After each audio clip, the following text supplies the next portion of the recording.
Gonna find somewhere to slow it down by a little place way out of town.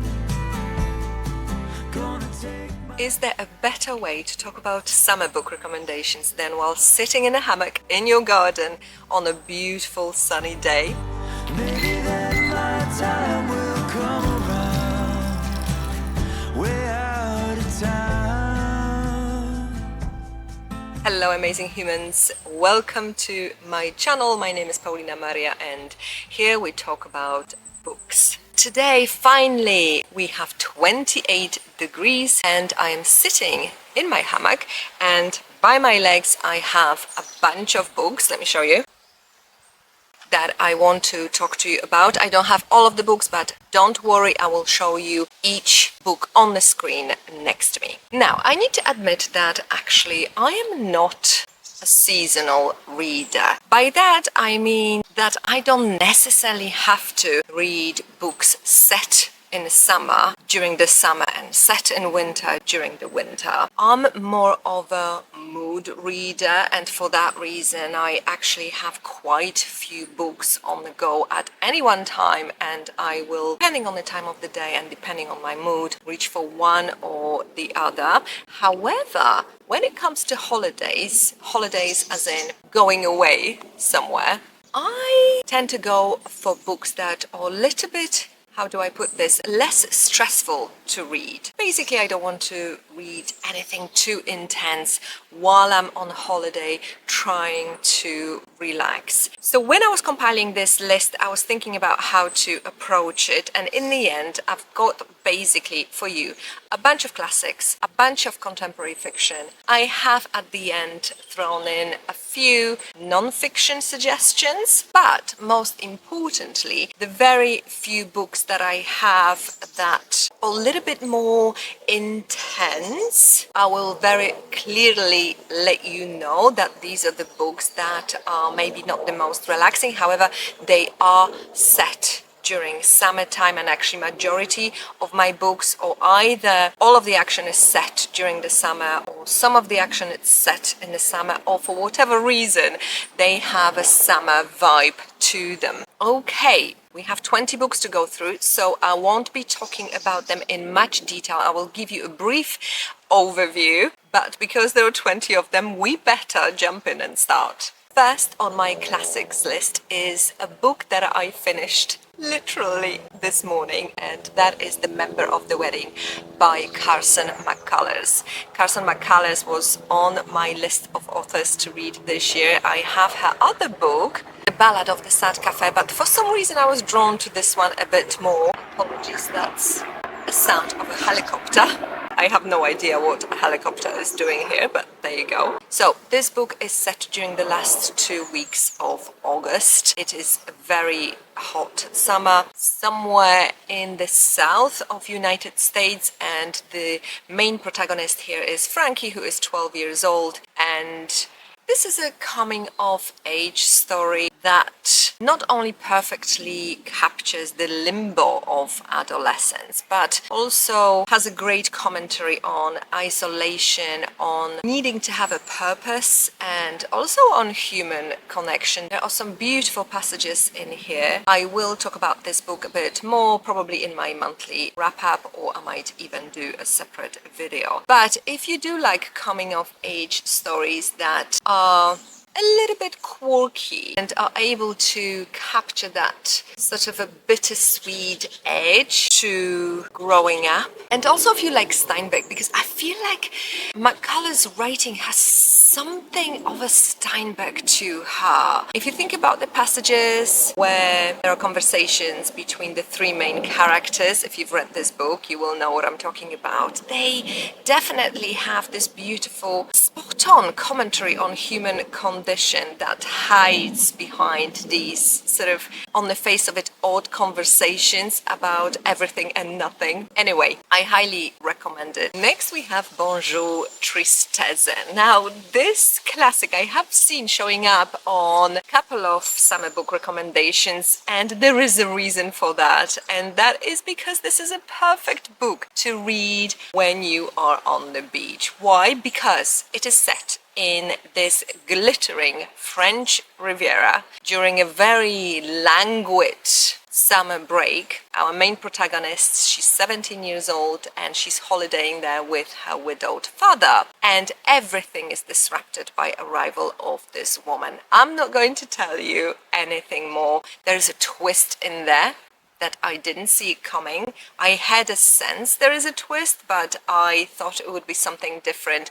It is extremely easy and pleasant to read. It's also a very short novel, so perfect for throwing into your suitcase. If you haven't heard of it, I highly recommend it.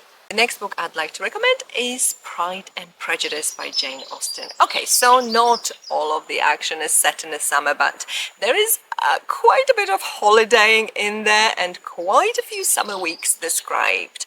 And the reason why I think this would make a great summer read if you haven't read it yet, or if you want to reread it, is because this is very light, very witty, very charming book that offers us everything.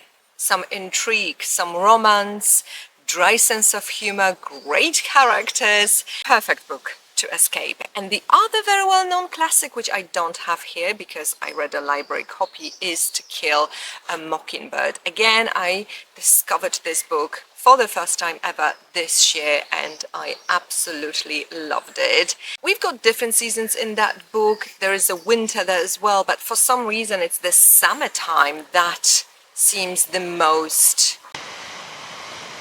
Oops, that was a train, and we will have a train going back every half hour, so I'll see how that is showing in the video and how disruptive it is, and I'll cut it out for you, don't worry. Where was I? To Kill a Mockingbird, yes! So, for some reason, the summertime is the season that feels the most prevalent in there. Again, coming of age novel, but not really, because even though we see everything through the age of Scout, this 9-year-old girl, there is so much more to this book. No point for me to be even trying to describe the plot. This is a hugely popular and well-known novel, and I think it is the one to read during the summertime. So my grand plan to sit in the sun in a hammock has backfired because I was absolutely sweating and I was so hot. I just moved the hammock under a big tree, so hopefully that will be a little bit better. And also I was worried about the camera, that it was going to get overheated. Plus, I can take off my sunglasses because I no longer have the sun in my face. Okay, let's wrap up the classics. So the next 3 classics will be the classics that, while they all set in the summer, are probably not your typical holiday read because they do require some effort and they are quite tense. And the first one on the list is Where Angels Fear to Tread by E.M. Forster. You may have heard me talking about this book in one of my monthly wrap-ups. A lot of the action is set in Italy. However, be warned that this is a book that explores a darker side of human nature. When I think about this book, I always think about Lars von Trier's movies because that movie director does a similar thing in my mind where he makes us face the uglier parts of us and confront them.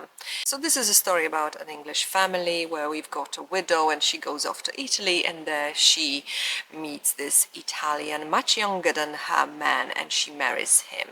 And the whole book, well, most of the story revolves around what the rest of that English family is doing with those events and how they react to them. Very dramatic novel. If you like that sort of thing, you won't be disappointed. Another classic in the same category of tenser reads is The Island by Anna Maria Matute. I have a separate video on this and I will link it here, so I won't talk about it too much, but it is set in Mallorca just at the outbreak of the Spanish Civil War, and we follow the main protagonist, Mathia, who is 14 years old. This is set in the middle of a hot summer. The heat in here is blistering and it almost transfers onto the atmosphere of this story, which is very heavy, very suspenseful and very dark.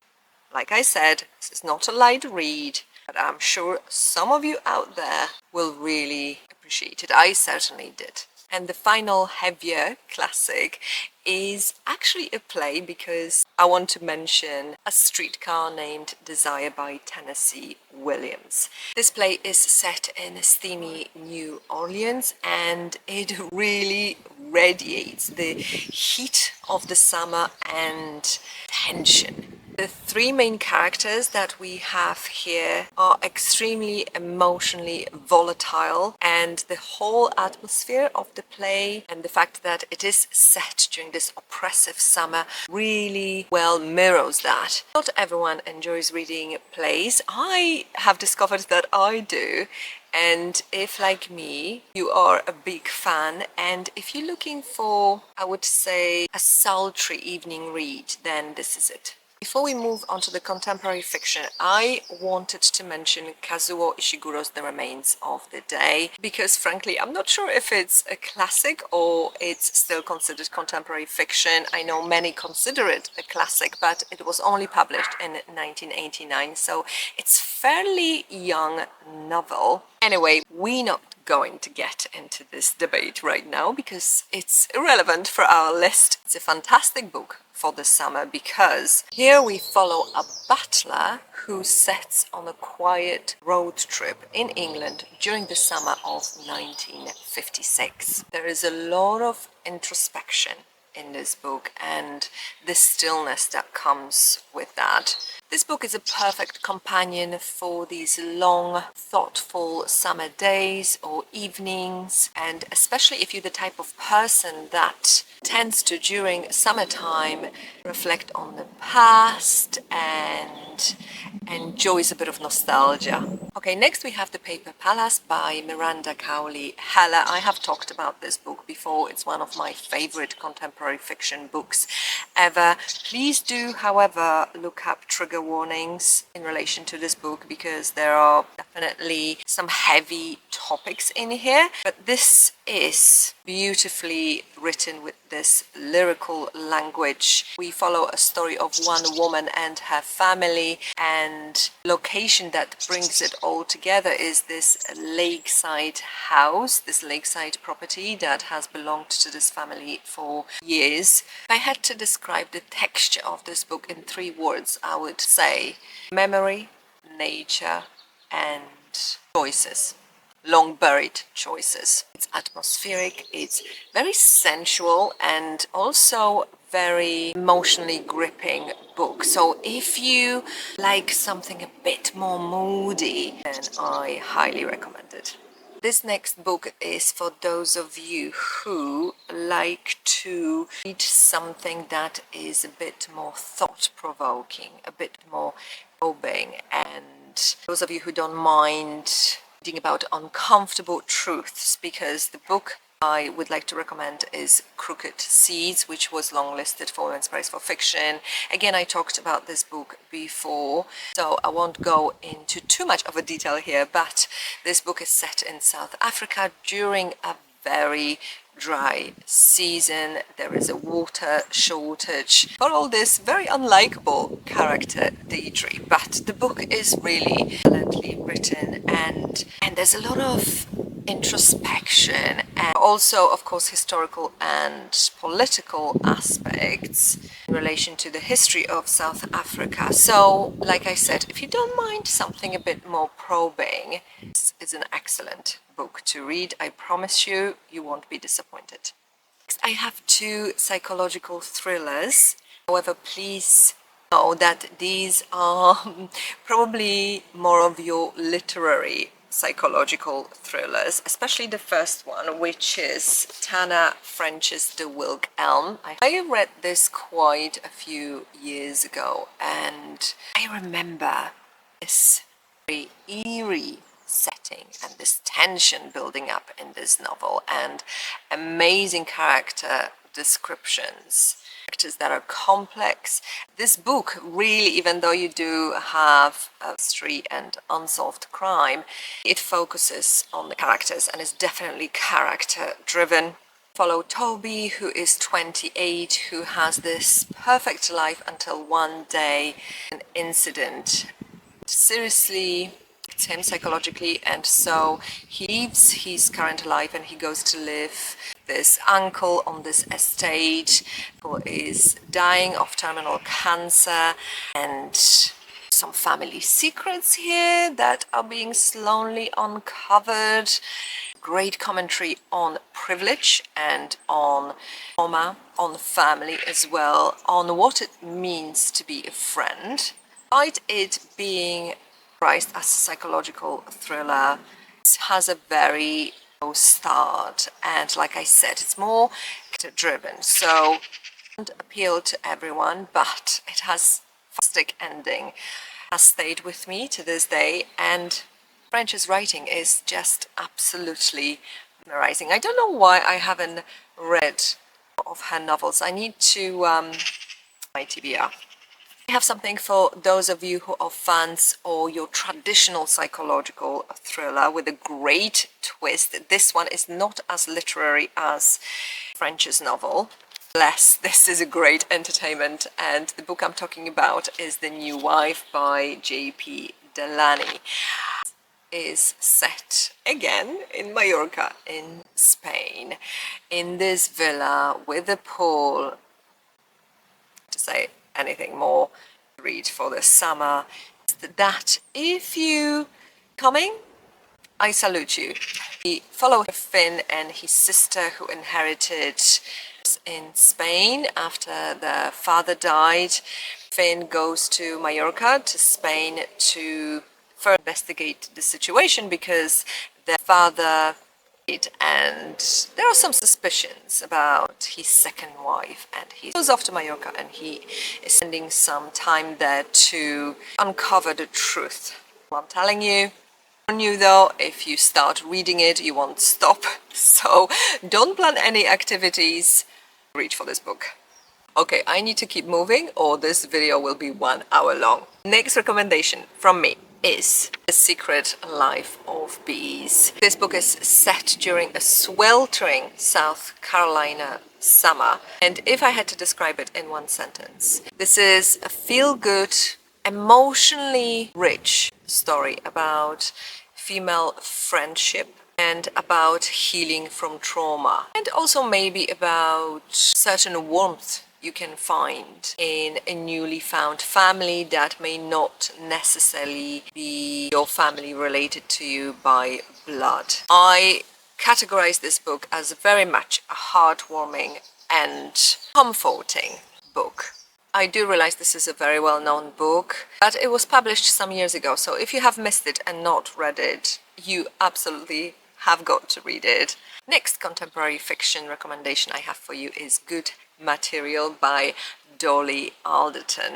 This is a fantastic light read and quite funny at times, where we follow this 30-year-old main protagonist who has just become single because his girlfriend broke up with him, and that happened just before the summertime. So we follow him over the next few months as he is dealing with this breakup. This is a breakup from a relationship that he thought would be there forever. So he is now in this position where he has to rebuild his life a little bit, and of course most of his friends are already settled.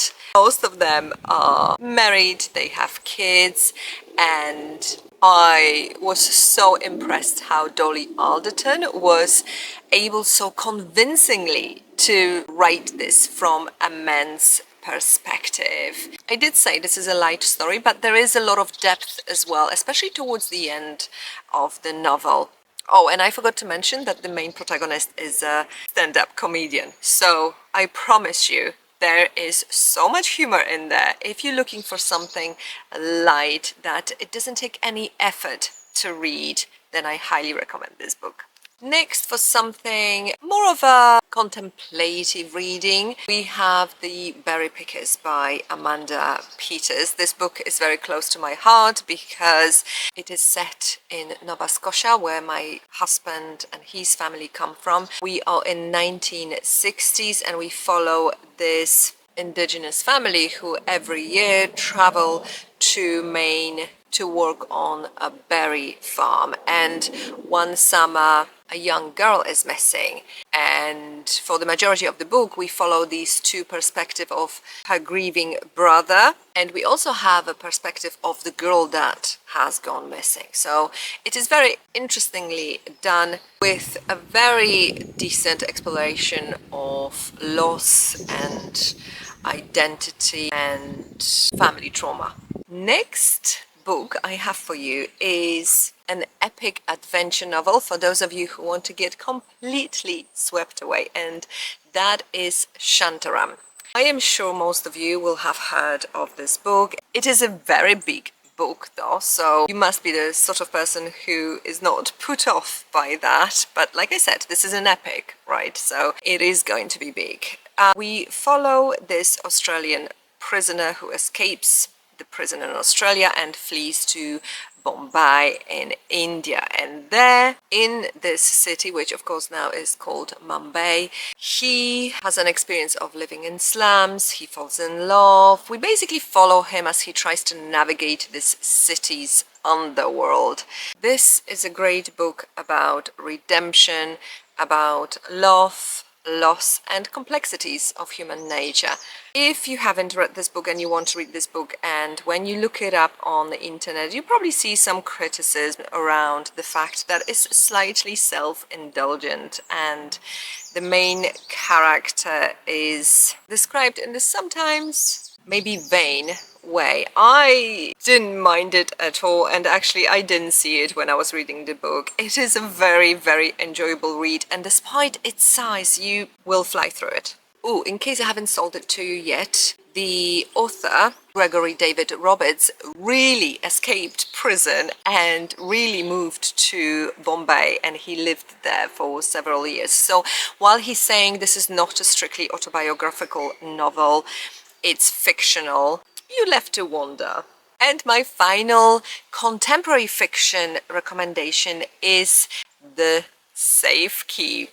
Summer is the time for you to read this book if you haven't yet. Of course, this is the winner of Women's Prize for Fiction 2025, and it is very likely that a lot of you have read it already. If you haven't yet, you need to pick it up this summer, because this is a perfect blend of heat and a slow burning forbidden desire, and all of that is sprinkled with a very well done dose of some historical commentary. Pick it up if you want something brooding and something lyrical and electric. Now, I would like to wrap up this video with mentioning a few books that are non-fiction that I would like to recommend, and then also mentioning what I'm planning to read this summer. So the 3 non-fiction books I wanted to recommend to you are, first, Hermit. This is a memoir. This is a memoir that explores solitude, nature, and healing that can come from stepping back from our daily chaos. We follow a woman who, after the end of an abusive relationship, moves to this secluded island off the coast of England and lives in solitude. And throughout the book you also have loads of references to real female hermits that lived, some very interesting historical facts about them in that book. If you're into that sort of thing, it is a a very well done memoir, very lyrical, very calming. And while it is not strictly set in the summer, because of that element of nature in there and the calm sense that you get from this book, I thought that this would be a great non-fiction book to read during the summer if you haven't read it yet. And then the other book I wanted to recommend, probably not your typical non-fiction that you would think is great to read during the summer, but I think actually summer might be just the perfect time to read it. And that book is titled Time to Think, and it is by Nancy Klein. Now, weirdly, this book is marketed for business environment, but actually I think anyone who has any kind of relationships with other people, which is all of us, should read this book and would benefit from reading this book, because this book is really about how to shut up and listen. In the world where there is so much noise, I think we have lost a little bit that art of listening, real listening, where you create a space for the other person to come to their own conclusions in the right way. It's about how to have better conversations, and it's about how to create that environment so that people you talk to have space for deeper thinking. I think this is a brilliant book, like I said, for anyone with relationships,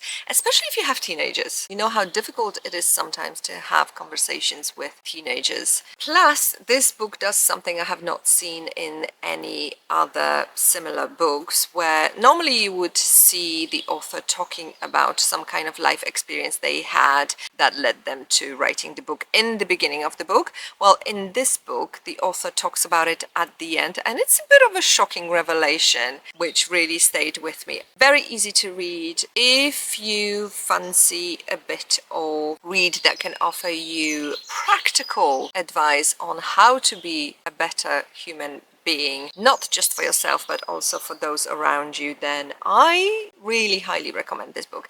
And then my final, well, non-fiction that isn't really non-fiction book recommendation is Orbital by Samantha Harvey. Now, I know what you will tell me, that strictly speaking, this is a fiction novel. However, I think the major issue that is out there on the internet, where people complain and are upset and disappointed with this book, is because while it is technically a fiction, I think this book needs to be approached with understanding that this is really a meditative, poetic, very specific type of prose that is to be read in small chunks. It is beautiful and I did enjoy it. Very minimalist, very profound. But I think when it comes to expectations about this book, these have to be managed up front, otherwise you will be disappointed. And the reason why I think this would be perfect for the summer is because when you go on holiday, you are able to gain a little bit more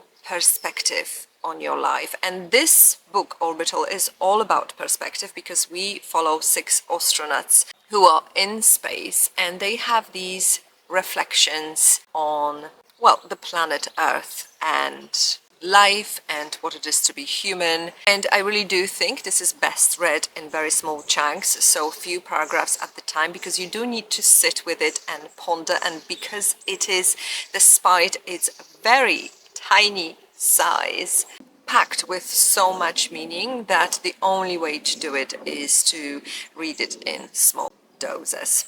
Now, finally, let me just mention what I'm planning to read this summer. So I don't have any specific books that I'm planning to read this summer. I'll just follow my TBR, but I do have some specific reads that I've planned for when I go away, and I have 2 trips. One very short one, just 4 days in France. What I'm going to take with me is the book titled The Years by Annie Ernaux. I don't have a copy, but just this morning I received an email from my local library that they do have it. This is non-fiction, but this was included in the books that the Book Chemist, a booktuber that I respect so much. If you haven't heard of him, please look him up because he does these fantastic individual book reviews. This booktuber listed this particular book as his top book he read in 2023, and the way he was talking about it in that video was so intriguing. And of course it is based in France, written by a French author, so very well fitting for my trip to Provence. So I'll definitely take that one. I'll probably need to take another one, and that will be the Freshwater for Flowers, which was on my TBR for 2025, again by French author and based in France, or The Inseparables by Simone de Beauvoir, which has been sitting on my shelf and is waiting to be read. This one is a much smaller book, so I'll see how big book the years is, and based on that I'll choose between these two. Like I said, the trip is only 4 days, so I'm probably over ambitious and I won't be able to finish one full book, but I need to have two just in case. And the other trip we have with the whole family is a holiday in Croatia, and for that I have done some research and found this book, The Cheesemaker's Daughter by Christine Vukovic. This is about Marina, who lives in New York. Her marriage is on a decline, and so she goes to Croatia, where she is summoned by her father to help him save this failing cheese factory. And we do apparently get also loads of references to the Croatian history and the war, so I am very much looking forward to reading it. And then because we'll be in Croatia for 2 weeks, I'll need more books. And for some reason I am drawn to these couple of books by Australian authors. I have picked up recently from a second-hand store, Cloud Street by Tim Winton. I am sure some of you will have read this, so let me know what you think. And the other one is, I think this is an Australian author, book by M.L. Stedman, The Light Between Oceans. I've heard some amazing things about this book, and I know there's a movie. I don't want to see the movie until I read the book, so I might take one of those two books. Okay, so that's my list. Let me know if I'm on the right track. And in terms of all the other books that I have read and recommended to you, I do hope that you find this list helpful. If you did, please like the video or even share it with your family and friends if they're looking for a summer read. Happy reading, happy summer. And for now, I'm staying put in this hammock with a glass of something cold and with one of those books in my hands. Bye for now.